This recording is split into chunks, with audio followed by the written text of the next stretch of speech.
We're proud to partner with Northern Trust in this annual endeavour and thank them very much for their partnership. The objective of the CNE is to provide an interesting networking and professional development opportunity for the Chicago area Lake Forest Academy and Ferry Hall alumni and LFA parents and their friends and associates to highlight the strengths of the LFA community and to forge connections amongst members. We also hope that we're able to provide a meaningful presentation and discussion on an important social and business topic. And today we will examine issues of gender as we discuss women in business shattering the glass ceiling. I speak to you all today proud to be head of the modern Lake Forest Academy, a school formed in 1974 from the merger of the old Lake Forest Academy for boys and the Ferry Hall School for girls. We maintain many of both schools' strengths and traditions. We are a school with strong admissions, and some of you might be waiting on some decisions, I believe, which are coming out next week. Wish you good luck. Impressive college placement, excellent and continuously improving facilities, including, I think particularly for today, our beautiful girls' dormitory, aptly named Ferry Hall. Forward-thinking technology, and most importantly, a great and diverse student body representing 35 different countries who are engaged in demanding, imaginative and creative work in the classrooms. We are a school that has a clear mission of education in promoting in our students excellence of character, scholarship, citizenship and responsibility, the four pillars of our mission, as well as educating the whole child so that our students are exposed to excellence in academics, athletics and the arts.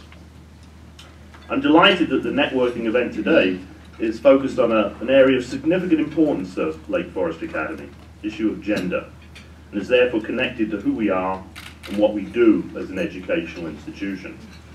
I have a reminder here to go click. Technology at work. Very good. Our theme today, Women in Business, Shattering the Glass Ceiling, is a topic of great significance to all of us in today's world. There is an important role for business and educational leaders to ensure that gender differences do not create barriers to success, but instead create opportunities for growth for all concerned. Today, LFA hopes to further the discussion on gender issues. Our panelists will share their insight, experience, and expertise on the topic, and it promises to be an illuminating and fascinating discussion. I'll finish my introductory remarks with two quotes. Those of you who've heard me speak before know I like to use quotes. Why disappoint people? The first is from a former Ferry Hall chemistry teacher, Frances Perkins, who has later become President Franklin Roosevelt's Secretary of Labor, and in fact was the first woman to serve in any US cabinet. She said, "I had a kind of duty to other women to walk in and sit down on the chair that was offered, and so establish the rights of others long hence and far distant in geography to sit in the high seats." To sit in the high seats. And the second is from Louisa May Alcott, author of Little Women, who wrote, "Far away there in the sunshine are my highest aspirations. I may not reach them, but I can look up and see their beauty, believe in them, and try to follow where they lead." For the format today, I'll introduce each speaker in turn, who will then give their remarks, and once all the panelists have presented, I'll open it up. I'll probably ask a question and then open it up to the floor for a question and answer session. Make sense? So on to my first introduction. Sarah Proudfoot Gries, Ferry Hall class of 1963, so she might explain whether she really is class of 62 in a moment, is the founder, chairperson and CEO of Gries Financial LLC, a multi-family office and wealth management firm for high net worth clients, foundations and institutions, and overseeing over $1 billion in assets. After leaving Ferry Hall at the end of her junior year, she had completed the available curriculum. Sally went to Northwestern University, from where she entered the male-dominated financial field in the late 60s. decade later, she started her own company. She has the distinction of being the founder of the first female-owned registered investment advisory firm in Ohio. Sally is also the founder and chairperson of Fieldstone Associates, a real estate investment advisory firm, and she is a member of PIMCO's Investment Advisory Board. Sally has served on corporate boards, both public and private, and currently serves on 3 private corporate boards.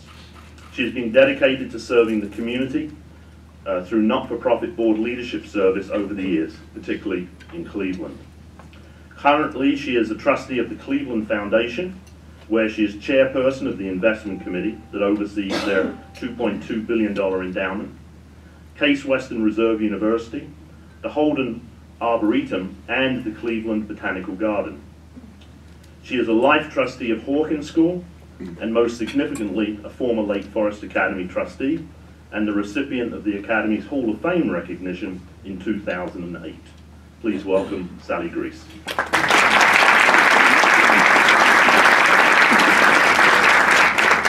Good afternoon, everybody. I want to thank Lake Forest Academy and Northern Trust for hosting today. It's really a very beautiful place. I'm delighted to be here. And I can say that you can see how devoted I am to Lake Forest Academy, because I'm coming from Cleveland, which is below 0, to Chicago, which is 20 maybe, or in the teens anyway today. So to come here in February, I think is an example of how devoted I am to this organization. And the reason I am so devoted is because at Ferry Hall, that is where I had my first experience in terms of empowerment. And I entered Ferry Hall as a junior, as an upperclassman. And it was February of my junior year, right about this time.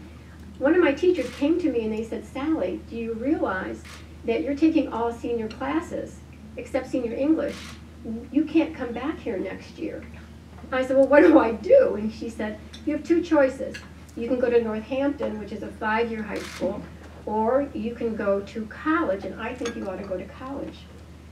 And I said, "Okay." And I talked to other teachers, and they agreed, and I talked to my parents, and they said, "Okay." And I said, "What do I have to do?" And she said, "Well, if you really want to go, you have to call the Dean of Admissions." And she said, "I think you ought to call Northwestern." And I said, "Okay." I called the dean's office, I got an appointment, I took my transcripts down, I went to see the dean, and he admitted me that day. And he said, on 2 conditions. You have to get a certain level of grade in your SATs, I hadn't even taken my SATs, and you have to get an A in senior English over the summer. I thought that was reasonable, and I said, "Okay." And I came back, and I went to Northwestern. I came back and I told Ferry Hall, by the way, that same day, and they said, "Okay, you can do that, but you won't get a degree from Ferry Hall until you complete 1 year of college successfully." I said, "Okay." And off I went. So I went to Northwestern and had a wonderful experience there. But you know, when I reflect on that, that was my first experience. I felt empowered. And Ferry Hall gave me that situation. They told me what I could do, but they didn't do it for me. I had to make it happen. And that was invaluable to me. But they believed in me. That was also invaluable to me. So I had a wonderful time at Northwestern, and I graduated from Northwestern, and I really wanted to work on Wall Street. My whole dream, since I was 16, when my father gave me a subscription to the Wall Street Journal, and gave me a little money, and he said, "Pick a stock." And I researched it, and I researched it, and I read an annual report, a couple of annual reports, and I finally came back to my dad, and I said, "You know, Dad, I've read everything, but I think you work for a really good company, and I see how hard you work. And so I think I'm going to invest in that company." He said, "I understand your process, go ahead." And so I did, and his company was later on bought out by Eaton, and I made a lot of money. So it made me feel really good, and so I really wanted to work on Wall Street. So, but I couldn't get in. I graduated from Northwestern in '66, and there were no jobs on Wall Street for women. And I kept knocking on doors, and in '67, I think it was '67, it was either '67 or '68, I got a job with the 2nd largest firm on Wall Street. I was living in Philadelphia at the time. And I was admitted into a management program. There was one other woman. They took 2 women in their affirmative action program. And so I thought, oh, this is great. I'm in, and they've noticed me, and I'll be fine. And then I found out that you were supposed to go, part of the program was you had to be educated at the New York Institute of Finance. But my female colleague and I were not allowed to go because we would be distracting to the men. We were both married, by the way. And so I thought, how am I going to get noticed? How are they going to know that I'm a serious person? And I thought, I really have to do well on these tests, even though I'm taking them by correspondence. So at the end of the period, and after the test was taken, I'm called into the manager's office, and he said, Sally, he said, I want to give you great news. And I said, what's that? And he said, you scored the highest in the test in the history of the company. Congratulations. And I said, oh, that's great. And I'm thinking, oh, they'll really notice me now. And he said, but don't tell any of the men. We don't want to bruise their egos. You can't make this up. And so I had a hard time on Wall Street in those days. I kept moving from department to department because nobody really, they knew they had to recognize me somehow, but nobody really wanted to acknowledge me. The result of that is that I got great training. In every department, I really learned a lot. I just really studied hard, and I learned as much as I could. It was a wonderful, wonderful training program. I could not break through the glass ceiling. This topic today is breaking through. I couldn't break through in those days. So I formed my own company. And that was the best thing that I could have done. And there's no surprise to me that there are a lot of women entrepreneurs. And I think this year they said there were more women forming companies than men. It's no surprise, because if you get blocked, you need a way to see if you can be all that you can be. You need a chance. And it's been a wonderful, wonderful experience for me. Along the way, in addition to empowerment, I really want to stress advocacy. Because along the way, I had a lot of trouble, and I advocated hard for other women. And also men, by the way. If they were talented, I advocated hard because I knew how hard it was to get advocates for myself. And I really worked on building networking and advocacy, and worked very hard to do that. And it ended up, at the age of 36, I reached my goal of going on a public company's board. And it happened because I had advocates, strong networking, and strong, I had a lot of trust-building relationships. They believed in me, and I believed in them, and from then on, it was much better. So I really think that empowerment and advocacy played a very major role. And we can talk about more of these things in the Q&A, but I'll stop there.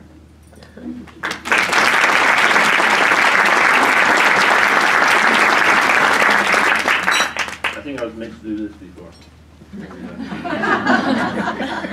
Put me in charge of technology, and it's always a problem.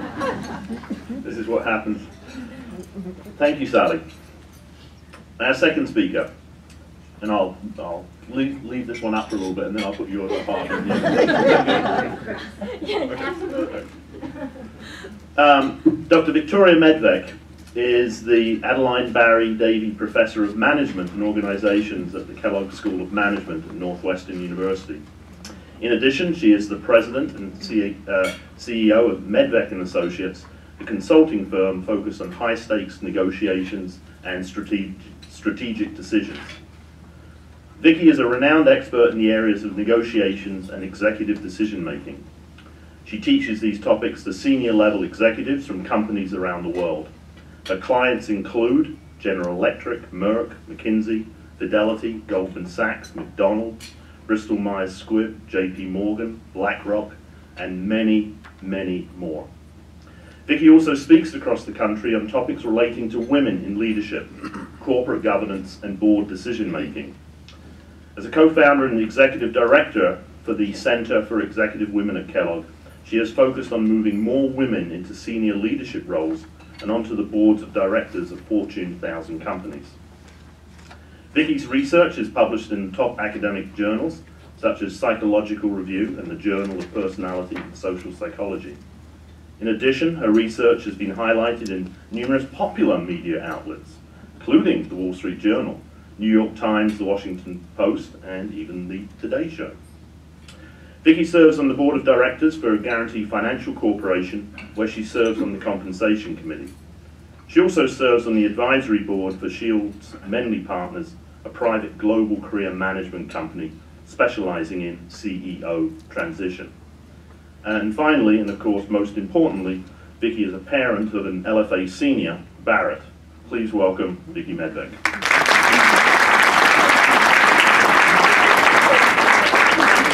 It is such a delight to be with all of you today, and I really want to thank the Academy for inviting me to join this great panel, and to thank Northern Trust for hosting us for a wonderful lunch in this beautiful space. You know, when John called me and asked me to talk about the glass ceiling, I told him, I know something about that. I can definitely discuss that topic. You see, I wrote a paper on the glass ceiling when I was a senior at Bucknell.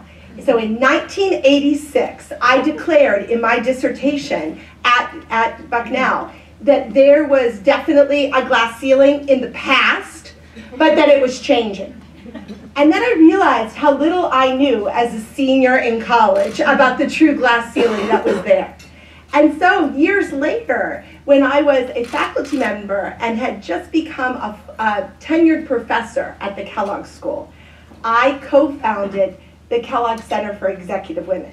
And the reason we co-founded that center is because we saw even then, many years later, that there was still evidence that potentially a glass ceiling existed, in that there were many, many women at the beginning of the pipeline, and many, many women in the middle of the pipeline, and almost no women at the top of the organization. And I think today, unfortunately, you still see remnants of that glass ceiling. Right now, we have 16.9% of board seats in Fortune 500 companies occupied by women. We have 4.8% of CEO positions in Fortune 500 companies dominated by women. And so those are pretty small numbers when you think about it. But while I think a ceiling still exists, I'm still the optimist I was when I was a senior in college. And I see cracks in the ceiling that I think are definitely present. So what are those cracks? Well, 16.9% of the board seats are occupied by women. But one of the tasks that the Kellogg Center for Executive Women focuses on is getting more women into corporate board seats. And one of the things we've definitely seen is progress. When we started the center 12 years ago, it was at 12%. So now it's at 16.9%. And you may say that seems like little progress, except I see a vast difference, which is 12 years ago when we started it and it was at 12%, those positions were held by a very small number of women who held many, many board seats. So one of the people who was on my steering committee to found the center was Brenda Barnes. Brenda Barnes at that point was on 6 different boards. So she was a fabulous CEO who held many board seats all herself. Now that 16.9% are actually distributed amongst many more women, because most directors are not holding 6 board seats post Sarbanes-Oxley. So there's a lot more movement of women into those senior roles. I also see cracks in that there are 4.9% of women holding CEO roles. And when we started the center, that number was at 1%. So there is definitely progress. But while we see progress, we still see a ceiling. And that ceiling exists in remarks recently made at the Oscars when Patricia Arquette talked about the wage gap. You know, it's amazing, isn't it, that a wage gap exists with leading stars, that when movies come out like American Hustle, that we still find out that the women actresses that are on that are paid less than the male actors in the same production by a long shot. What does that wage gap look like? It's 82.5% right now. So women are paid 82.5% of what men are paid across industries. But I have a question for you. Who do you think has one of the biggest wage gaps at 70%? What role do you think it is in the organization? What role do you think has one of the biggest wage gaps? CEO. So CEOs have one of the biggest wage gaps. And what industry do you think it is that has one of the smallest wage gaps? It is actually an industry where there is less than 10% of a difference between what men and women are paid. So they're above 90% right now. Guess what industry? Medicine. Medicine, no. Medicine, not. No, not high tech. Teaching? Not retail. Isn't it stunning that women get paid less than men in retail when we create all the retail demand and make all the purchases? Seriously? Construction. Construction. Doesn't that shock you? Construction. So I think that there are signs that there are cracks in the ceiling that happen, But I think in order to really make those cracks into large crevices that are going to break that ceiling down, a couple of things need to happen. And they need to happen from both directions. So as I look out at the audience, I see a number of young women. And one of the things I want to encourage you to do is to try to break it from below by doing things like keeping yourself in. So I spoke to a group of women at the Academy last year. And I told you about a study, but now I'm going to tell everyone here in case any of you are not there, because I think this is a really important idea. Women take themselves out much more than men do.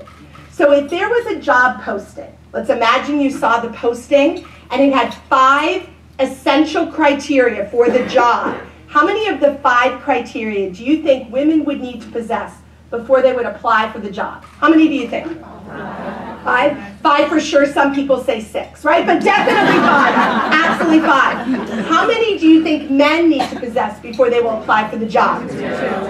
Oh, you who are so naive at 3, it's 1. I've got this covered. I've got everything. Those other things were just suggestions, not requirements, right? Just ideas. So the first message I want to say for young women in the room is you have to keep yourself in. And I always say to people, both men and women, it is never your job to evaluate whether you are qualified for a role. It is somebody else's job to determine whether you are qualified. If you are interested, you need to apply and keep yourself in there. So keeping yourself in and asking. Those are the 2 pieces of advice I would offer to the young women below who are trying to break that ceiling from below. But I think there's another critical piece, which is that women who achieve success, who are above that ceiling, need to crack the ceiling from above as well. We need to be like those women in construction who carry around a gigantic hammer and pound the ceiling down from above. And I have to say, unfortunately, I don't always see that action from women above. And a first piece of that, I think, comes back to a piece of the modesty that women exhibit, that when they get into the role, they're nervous that they're now in this key position. They feel like all eyes are on them. And I've had conversations with women directors and women CEOs who have said, yeah, I don't really want to take on the women thing. I really don't want to make that my agenda. And I think that that's a sign of women not using their position to crack the ceiling from above and really pummel that ceiling to non-existence. So I think we have to assume that when we're in those roles, we're there because we deserve them. You know, there's a concept called the imposter syndrome. Interestingly, only women suffer from it. Only women believe that when they're in a role of success that they're an imposter and that somebody's going to figure it out, that they shouldn't have gotten that job. Men do not have an imposter syndrome.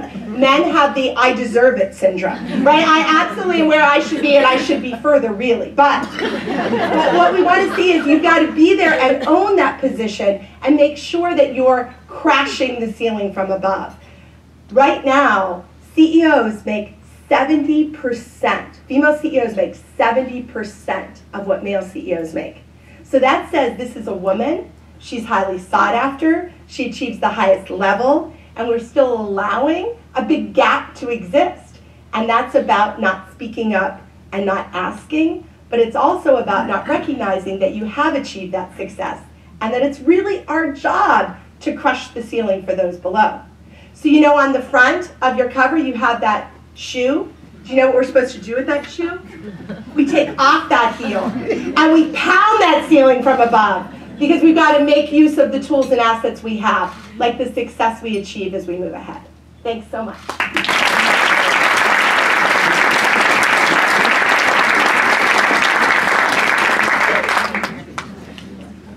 Vicky, I thought you were going to be pounding the... I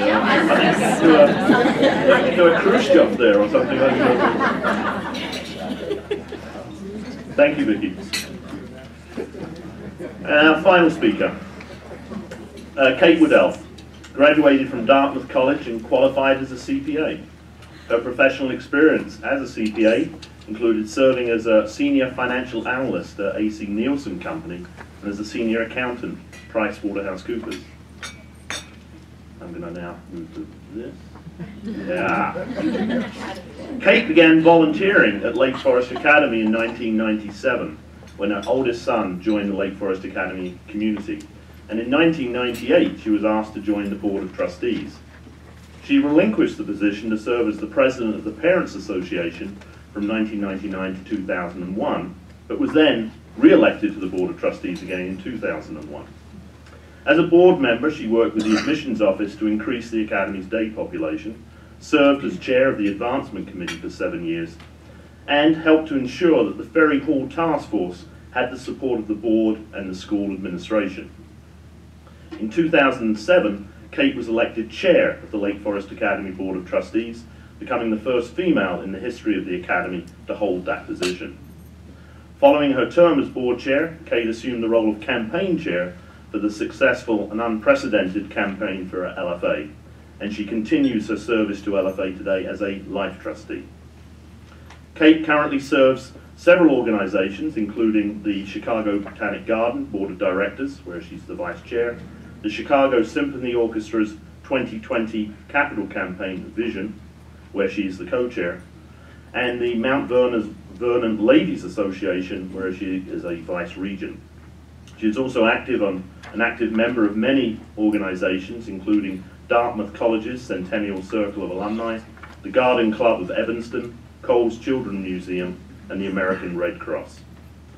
Most importantly, Kate is a proud LFA parent of Frederick, class of 01, Charlie, class of 03, and was the recipient of LFA's Hall of Fame Award in 2012. Please welcome Kate Waddell.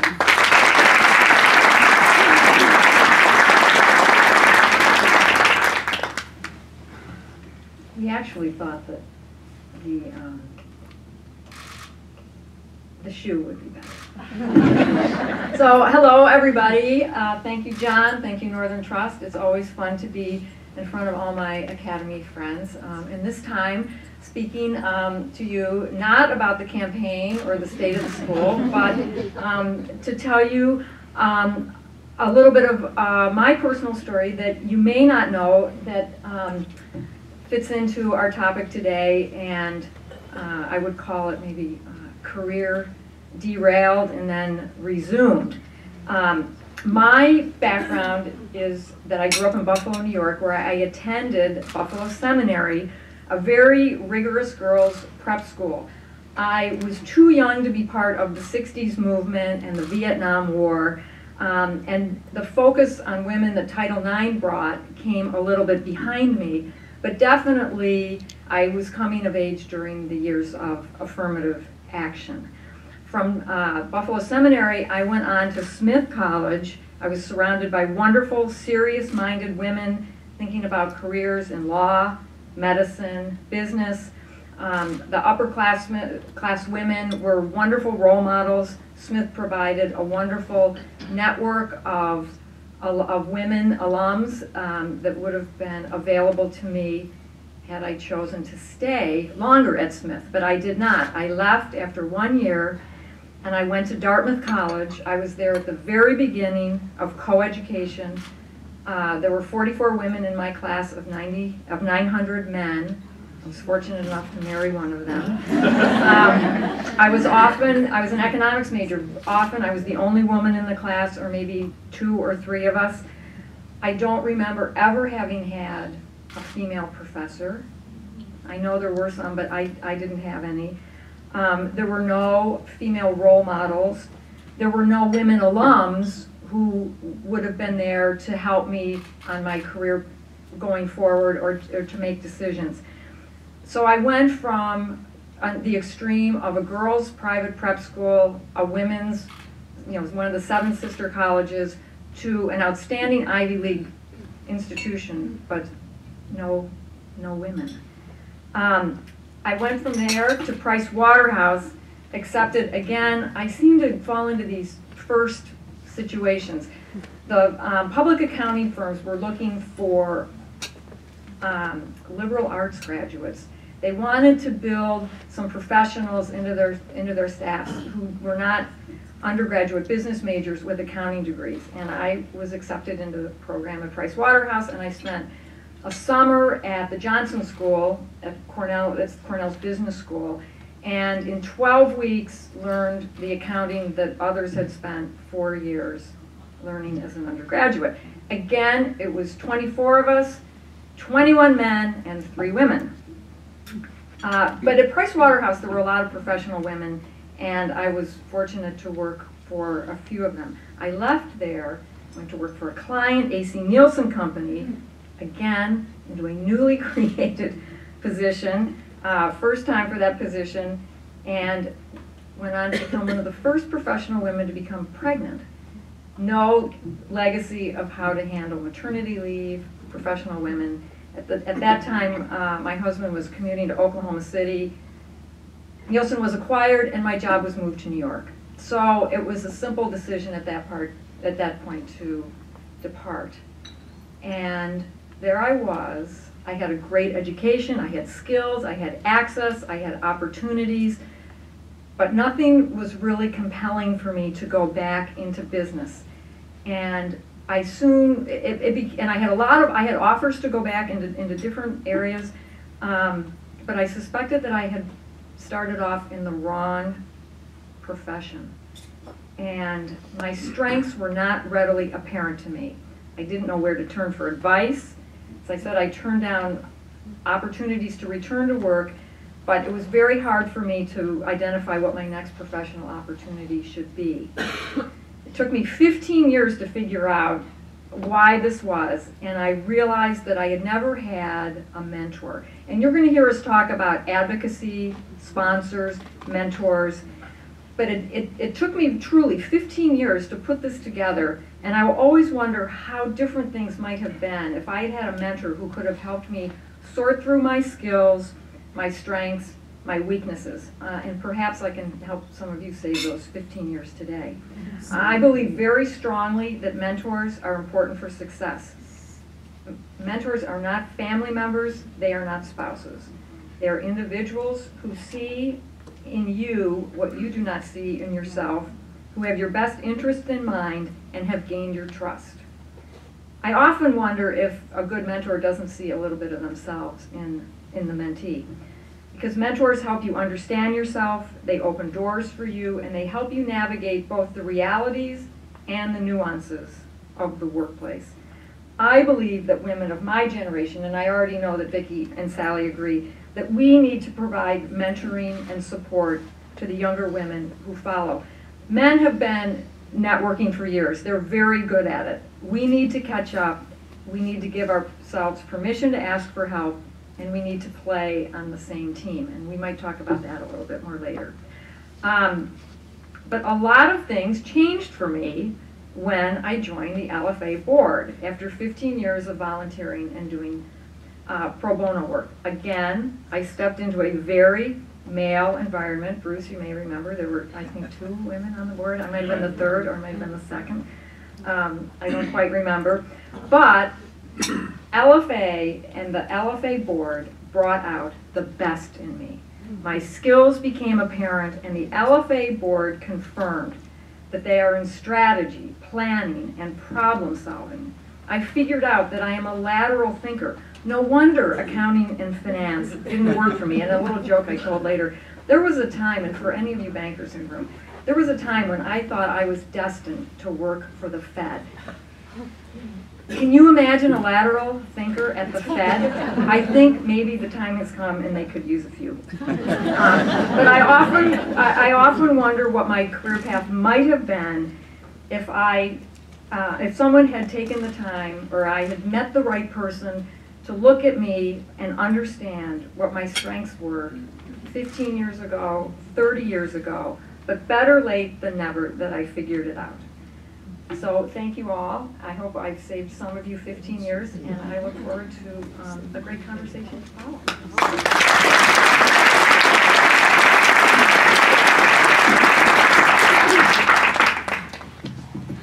Hello. Now move to sort of the question and answer, and I'm gonna ask the first question while people think of the questions that you would like to ask. But it is following up on this mentoring topic, and one of the things when we had lunch before, making the distinction between kind of being somebody who's a sponsor and somebody who's a mentor. And I'm sort of interested, what is the difference as you see it there, but also the difference between the male mentor and the female mentor, and how important, if it is, for women moving through, particularly in business, etc., to have those female mentors who can provide perhaps some of that shoe knocking down on the glass ceiling type of thing. So I think that women often have many mentors, but I think that what women often lack are sponsors. And I think there's a critical difference between the two. And it goes back to the topic that I was raising about women above being willing to crack the ceiling for those below. And to me, the sponsor is someone who has a seat at the table, who's endorsing you, who is promoting you, who is advocating for you to get opportunities. And I think this is a very different role than a mentor. A mentor, as Kate said, is someone who knows you, who knows your weaknesses and your strengths, who you confide in. And I think it's a very different relationship, and I think it's important for women to have both mentors and sponsors, just like men have mentors and sponsors. There's a very interesting thing in Kate's comment about men and their mentors versus women, and that is that men's network tends to give them a broader array of networks and gives them a broader reach of mentors. And women often have very tight, kind of redundant networks that don't give them the exposure to as many different mentors and don't give them the exposure above to sponsors. I teach a class at Kellogg, and one of the sessions is on networking. And it is either my student's favorite lecture or my student's least favorite lecture. And the dimension on which it divides is gender. So the men in the class love this lecture. They think it's absolutely correct. You gotta have a good network. You have to think about your network. And the women in my class like to say, I really think all I need to do is put my head down, do a good job, and it'll all work out. And I think that it's really, really important for both men and women to recognize the need to have both mentors and sponsors. I'll let you two talk about the female versus male mentor. So when I was in the field, it was in the 60s and the 70s, and there were no women ahead of me, so I didn't have any female sponsors or mentors. And I was very fortunate to have two men. One was David Morgan Thaler, the head of Morgan Thaler Ventures, one of the top venture firms in the country. He believed in me, and he was also very blunt with me, which was a good thing. And he was very helpful in how I grew my business and how I managed my job and managed my career, two different things. And incredibly helpful. And then the other man was Dick Tellis, who was the CEO and chairman of Harris Corporation, a giant of a man, an incredible man, and very wise. And so I was very blessed to have these two men that I could call, and I could tell them anything, and they were very helpful. I would like to have had women if they had been available. What was good for me was that as I was going through a lot of these difficulties in Wall Street, I had girlfriends going through the same thing. So at least I knew that I wasn't the only one that was struggling. But we were all kind of going parallel and fighting the battles. But those two men were very helpful. I think that, is this on? I think that women are best mentoring women. When I use that word nuances in the workplace, that's not about identifying skills. I think men can identify skills in women, strengths and weaknesses.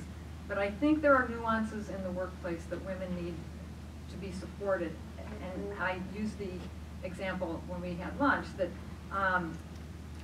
within just the last 10 years, I'm not going back ancient history, within the last 10 years, a man in a position of authority disagreed with me on something, stared me down and said, well, you realize small blonde women are never taken seriously in the workplace or in the boardroom.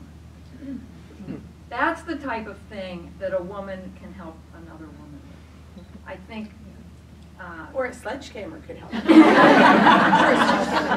help also. But in terms of seeing skills and opportunities of places to go and how to get there, I think men and women can both help. It's the nuance. Questions? I have a question for you, Vicki, since you seem to be an expert with percentages and math. Do you find, or what percentage do you find where there's difficulty where women actually themselves are prejudiced against other women achieving a certain level of success? Where there's an innate sense that you're a woman, you really can't achieve, even though they have achieved. Right. Can everybody hear the question? No. I can repeat the question. So she asked about the percent of women who are critical of other women and who, even though the woman has achieved success, is not helping other women to achieve success. And in that same paper where I talked about the glass ceiling as a very knowledgeable college senior, I also talked about this concept, and it was at that point called the queen bee syndrome. And there was this idea that this queen bee syndrome existed because of the scarcity of opportunities for women. And there was a scarcity of opportunities for women, and so women were very critical of other women because they were competing against them for those scarce opportunities. Unfortunately, what we've seen is even as opportunities have grown for women, there still is somewhat of a distinct critical level that women analyze each other with, and that we often are more critical of each other than men are of each other or than men are of women. And you tend to see that even more at more senior levels. So there's this really interesting study that just came out that looks at women in senior roles, and it talks about why are women in senior roles less confident than women in junior roles. And women in junior roles, I see it in my MBA classroom, they have a lot of confidence, but as they move up, that confidence diminishes. And a part of it is that they call it the nitpicking at you that happens constantly as you move above and become more of a target for comments. And I think a lot of those comments tend to come from other women around us who question our choices, question how we're doing it, think we're a good role model or a bad role model.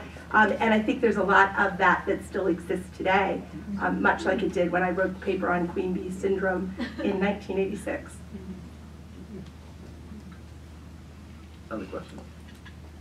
So if you are, well, of any age of women in business and you want to go about finding a mentor or a sponsor, where do you start?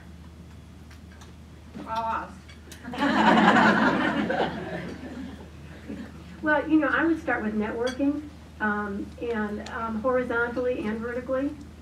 And I would also ask the question of people around you, how can I help you? Because if you help them, they're going to want to help you. And so you start building your network, building your trust, building and building and building, and you begin to have impact, and then you can all start advocating for one another. And you'll be stronger for it, they'll be stronger for it, your company will benefit from it. I'll tell you an interesting story about that at the board level. The CEO of a major company headquartered in Cleveland used to take his top clients, about 6 of them, on a mystery ski trip every year. And he calls me up one day, he's been doing that for a few years, he called me up one day, he said, Sally, he said, we need a woman CEO and you're the only one I know, and you say you ski. So I was a briefer, and he said, will you go with us? And I said, sure, I'll go, I love to ski. And so off we go.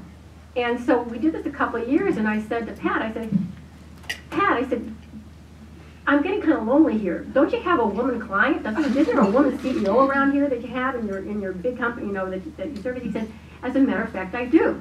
So the next year, this German woman, she runs a German company, is skiing. She's a great skier. We had a wonderful time.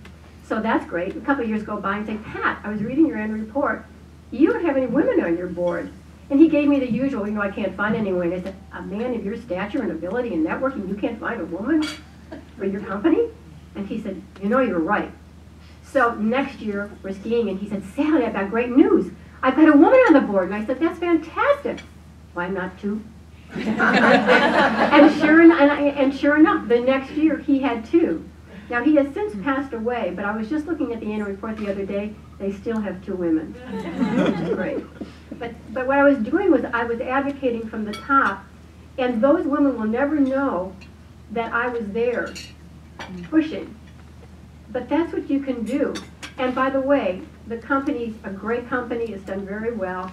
So it's a win-win for everybody. And what I'm saying is as you advance through your career, bring others along with you. Advocate, advocate, advocate. And you know, one piece of advice I would offer you is never go in and ask someone if they will be your mentor. So don't ask them to be your mentor, but instead, as Sally said, be helpful to them, ask them their advice, seek out their advice, and never believe that you can only have the mentor who's assigned to you. The mentor who's assigned to you is generally one who's going to see your work anyway. So think about a broad array of mentors. Remember, you can never have too many mentors.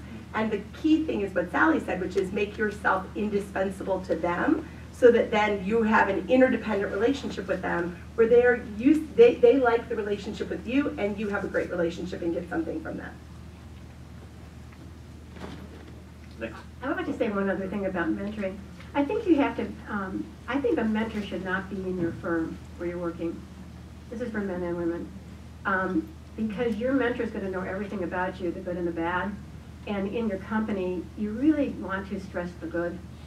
And so you can have someone sponsoring you in your company, but your mentor should really be on the outside because they've got to be safe. You have to have a safe relationship. So I think that's really something to think about.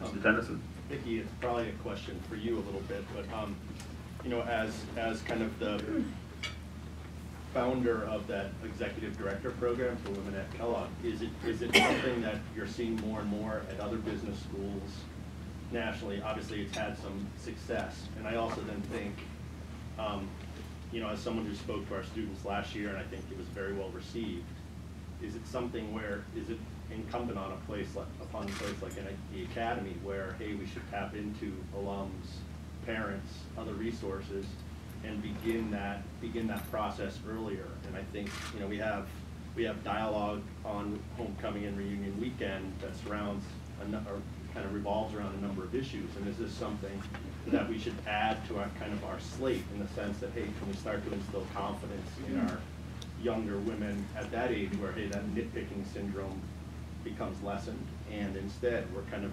accelerating the numbers that you're seeing change? Yeah, I think it's a great question, Chris. And happily, so the Kellogg Center for Executive Women was the first business school the Kellogg School was the first business school to launch a program to get women onto boards of directors. There are programs through things like Women Corporate Directors that focus on it, and the NACD, which is the National Association of Corporate Directors. We were the first business school to launch an initiative with this focus. And happily, we've definitely seen success. More than a third of the women who have been to our program now sit on a board of a Fortune 1000 company. Many of them occupy multiple board seats. And so we've definitely seen success. And we've also seen the landscape change. There are now companies that have more than 50% of their directors are females holding those director spots. And these are the companies we should all support.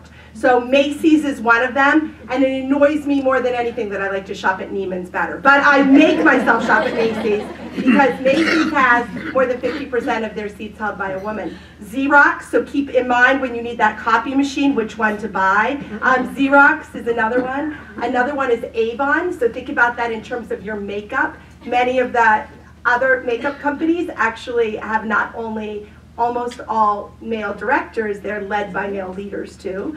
And then there's another very small one, Travel Centers of America, which that's a much smaller company and they only have 4 directors and half of them are women. But the other 3 are large boards with lots of women on their boards. And so we definitely see progress, and I think the progress is really important, but we have to continuously focus on that. And I do think that women at younger ages can get information about how to position yourself for future opportunities.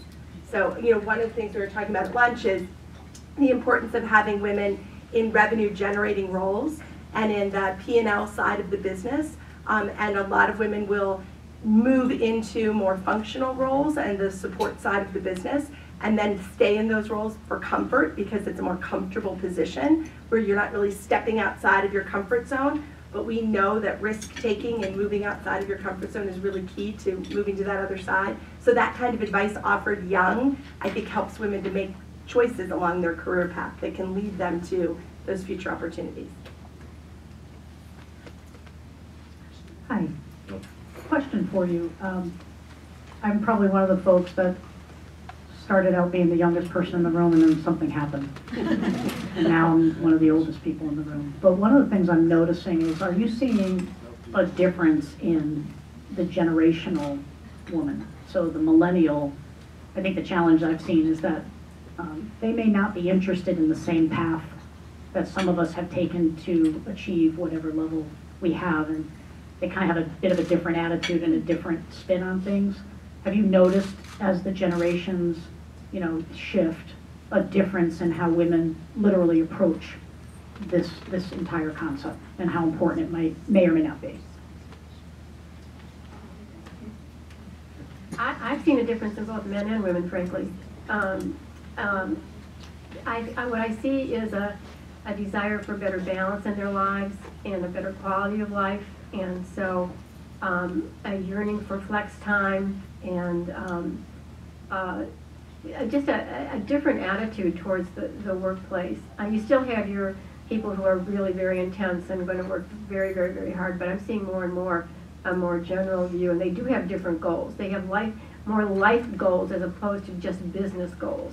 They're incorporating their families more, and it becomes a life goal.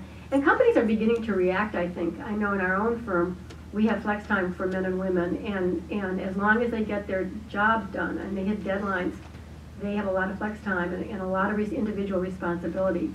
So I think every corporation is going to be different, but I definitely see a change. I think younger women now have a different generation of a role model to look to also, because our generation of women have a record and a body of work that certainly my mother's generation did not. And so the younger generation of women who are coming into the workplace now can look at their mothers in that group and look at their choices, and technology has changed the opportunity for the way women can work now and make a different kind of choice. They have a more objective range of, or more objective lens on the workplace than certainly we did, because there wasn't much to look at, and we were kind of charting the way in every aspect. Question. Hi, my question is for Dr. Dickey. You asked about, or you mentioned to ask.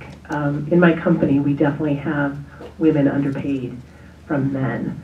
However, it takes us about 5-10 years to figure that out, because it's not something you negotiate at the beginning, which is, now I know when you should do it. Do you have any tips on how to ask that question, or how to bring it up, one, without losing your job, and two, where it's maybe something across the board, not just for for one woman, but let's equalize it. How do we start that conversation? Right. So I think that there's two questions in that, and so I want to address them separately. First of all, from my personal experience, if I'm the person who's in the situation, I think you do have to be willing to ask. But I think it's really important that no one goes in, male or female, and has a salary negotiation, because we know that going in and just talking about my pay is not a productive way to frame that conversation. So you want to frame it as a conversation around what the initiatives are underway in the organization, what you can contribute, how you can add to the goal, what the timeline might be, and your pay is kind of going along for the ride. I always say it's like a train with a caboose, and the train is everything you're going to do for the company, and the caboose is your compensation package. Don't get the train going in reverse. So you want to make sure you don't lead with the compensation piece. You want to lead with what you can do for the business. That's when you're below that ceiling and you're trying to negotiate to get that higher level of equality. One of the things that I would really suggest when you're below is that you never mention the disparity between what you think men are paid and what women are paid. Discussing that disparity is what we call a rights-based argument, and we go in and we say how it's not fair, I'm entitled to more, Joe gets more, I work harder than Joe. That conversation is very unlikely to yield success. In fact, it's really likely to yield the employer identifying all the reasons why it's actually very justifiable for Joe to get more. So when you're at a lower position, it's really important to make sure it's all about the company. However, this goes back to how I think there are women below the ceiling and women above the ceiling.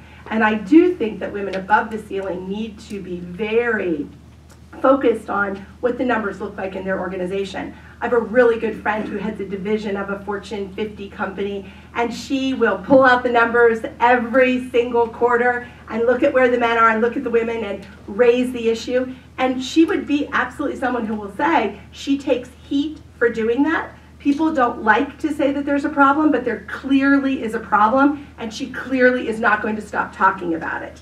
And the company is dependent upon her in the fact that she's very key to them. So they have to engage in the conversation. And so I do think from above, you need to be talking about the whole group and what the norms look like. But I think from below, it's really important to not make it about the kind of rights-based argument. But I would also offer another idea. The compensation argument is one, but it's also a question of fairness. And I would broaden it beyond compensation. Are you getting, if it's a client-based business, are you getting the right clients? Or is somebody else always getting the plum clients? Are you getting the right projects to work on? Is it fairly distributed? And so is the work you're doing, not just the compensation, but are you getting a fair shot? Are you being viewed fairly among your peers so that you are being able to develop the meaningful career path that you hope for? So I think it's not just about compensation. I think there are other issues related to fairness in the workplace. I would agree with this. You know, I call it getting noticed. How do you make sure that you're getting noticed and that they value what you're doing and they acknowledge it? Three things. And it's all about, again, going back to getting in front of them, saying, you know, is there something I can do to help you? And just keep making sure that you're getting noticed and that they value you and then they acknowledge you through increases in pay. But it is, I agree with Vicki, it's all about you and getting paid correctly, and don't bring all the other stuff in. But at what point, and this might, seem like a step backward, but at what point is that also personality driven and individual driven as opposed to issue driven? And sometimes I get the sense, and Vicki, sometimes you seem a little combative against men. In the sense I'm not, I like men. No. I have 2 sons. But my husband would say I am combative against men, but my boys would disagree. So hear me out for a moment, because, you know, I happen to be a person who just, through my life, I never really recognized that there was a ceiling. And it's been more as I've gotten older that it's become an issue, and that's just my personality.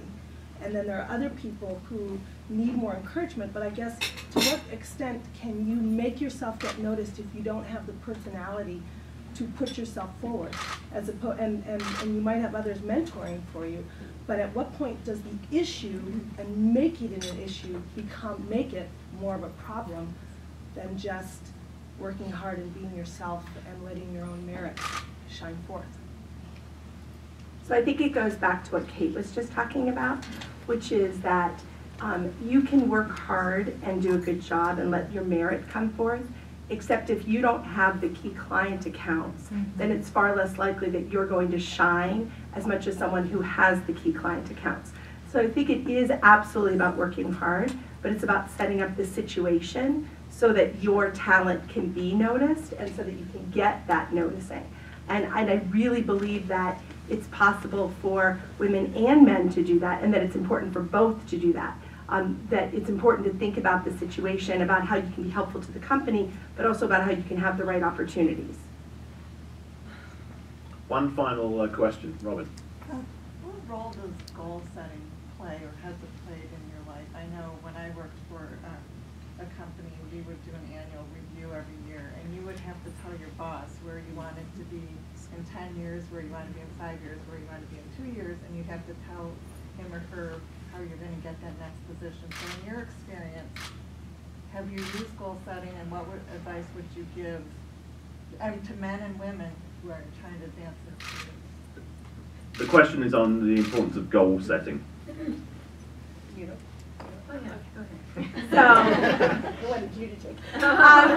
So, you know, it's interesting. I think that the goal setting piece is really key. And an organization that does what you said is an organization that will have less of a disparity between men and women.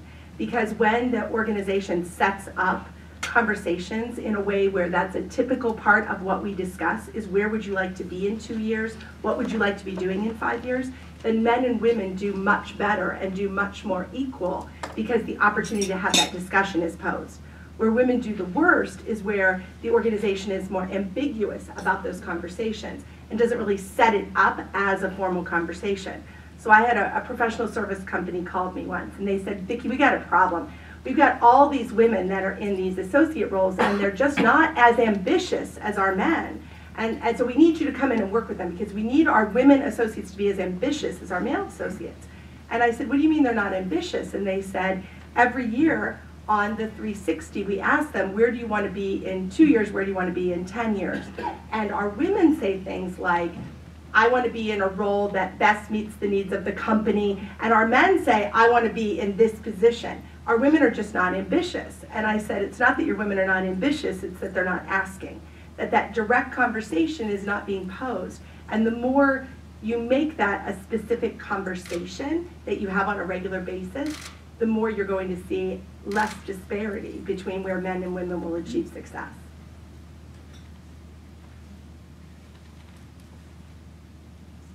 I like it. You've got to call on her because you know women never raise their hands at the end.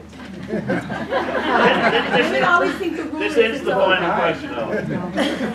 Hello, one last question. I was wondering, I know that there are a good number of young women here from currently attending the academy today.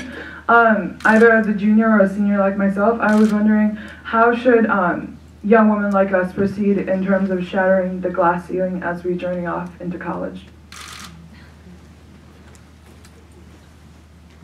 You know, I think that, first of all, if I were a young one going to college today, I would look to my counselor and say, explain to me my choices and the consequences of my choices. Because I think a lot of freshmen go into college and they know they have to take certain required classes and they have this and this, but they don't understand the consequences of their selections. And I think colleges make a big mistake by having job placement in the senior year and not in the freshman year. And I think that they should give very good guidance from the first day they come in and say, look, if you choose these courses X, Y, and Z, this was likely going to be your pathway. These are your choices. If you go A, B, C, these are your choices. So if I were you, I would, when I'm looking at my classes, I would ask for an advisor and help you with the curriculum and help them think it through so that you know if you're going to go this way, well, this is what's going to happen in your sophomore, junior, senior years, and here are my options. And this could likely be my intern work in the summertime. There's not enough of that long-term thinking going on right away. And the competitive environment is so serious and so intense when you get out. You really need a better idea of where you're going. I also think you really need to look to yourself and listen to your heart. Remember when I said I eventually realized I was in the wrong profession? I think it's fair to say that I started out, and many women I know, we went along a path that was expected of us. It was what others expected us to do. It was not necessarily what we wanted for ourselves, what we knew we were good at, what we could be passionate about, what would be compelling to develop a career around. And I think a lot of women, certainly of my generation, fell into that, and I hope that's changing, but I think you really have to understand your strengths, your weaknesses, your interests. If your family is pushing you to be a doctor and you really don't want to be, you need to push back and do that other thing that you're being called to do. Thank you. Please join me in thanking and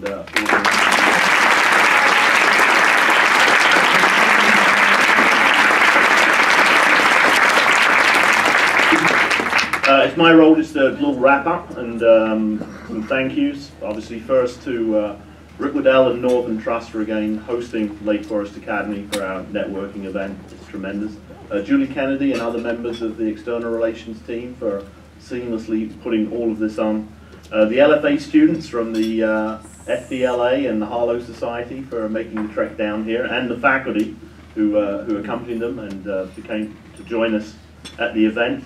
Thank you to, obviously, the Lake Forest Academy alumni who are here, the parents and friends who have joined us, because I think one thing the Chicago networking event does is it shows Lake Forest Academy as a very strong community. we like to discuss, I think, important topics, but the gathering together of students, faculty, parents, and alums is really nice, and it's great for me as a head of school to see so many of you here. So thank you for supporting us, and with that, a final round of applause for our three great speakers.